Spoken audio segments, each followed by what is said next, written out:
Hola nuevamente. Esta es una animación del mecanismo molecular por el que las células miden el tiempo, es decir, el mecanismo del reloj celular. Este se describió originalmente dentro de las neuronas del núcleo supraquiasmático, en el hipotálamo de los mamíferos. El mecanismo está basado en un circuito de transcripción, traducción y represión de unos genes denominados los genes reloj. El ciclo inicia así.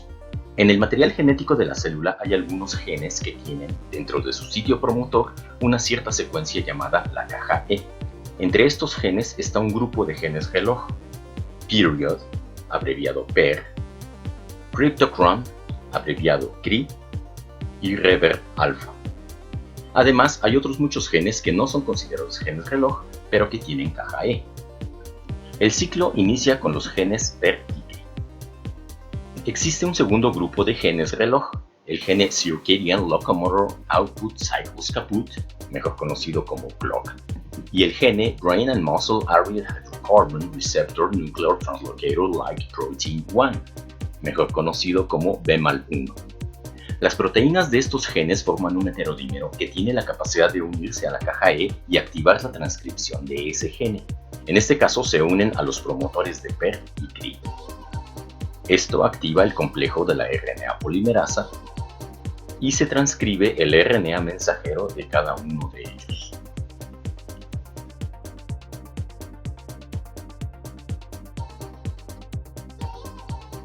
El RNA mensajero sale al citoplasma y allí se ensambla con el complejo ribosomal y se inicia la traducción del RNA a proteína.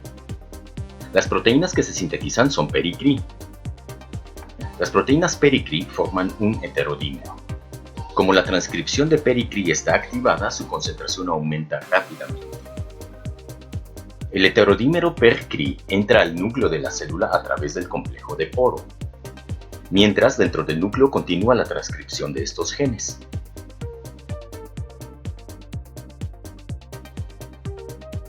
El dímero de las proteínas PER y CRY se une a la caja E y evita que se unan CLOCK y BMAL1. De esta manera, PER y CRY reprimen su propia transcripción. Gradualmente las proteínas PER y CRY van siendo destruidas y su concentración se reduce. Entonces, las cajas E quedan libres nuevamente. En ese momento reaparecen las proteínas CLOCK y BMAL1. Se heterodimerizan, se unen a las cajas E y activan nuevamente la transcripción de PER y de CRY. Las concentraciones de PER y CRY aumentan, se dimerizan y desplazan a CLOCK y BMAL1 de su propio sitio promotor. Entonces dejan de transcribirse y su concentración comienza a disminuir. Y así se cierra el ciclo.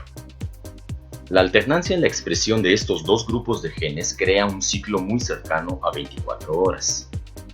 Esta escala representa la duración de un ciclo diario de luz y oscuridad.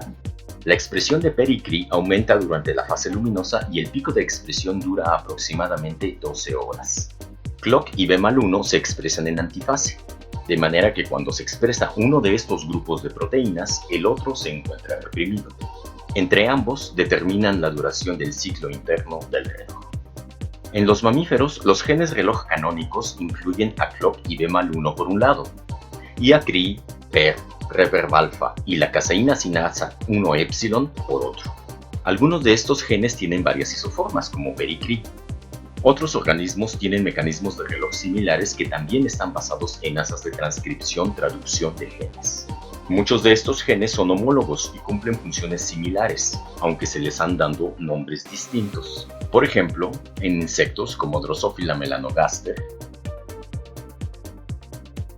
en hongos como Neurospora crassa y en plantas como Arabidopsis thaliana. Esto es todo, muchas gracias por tu atención.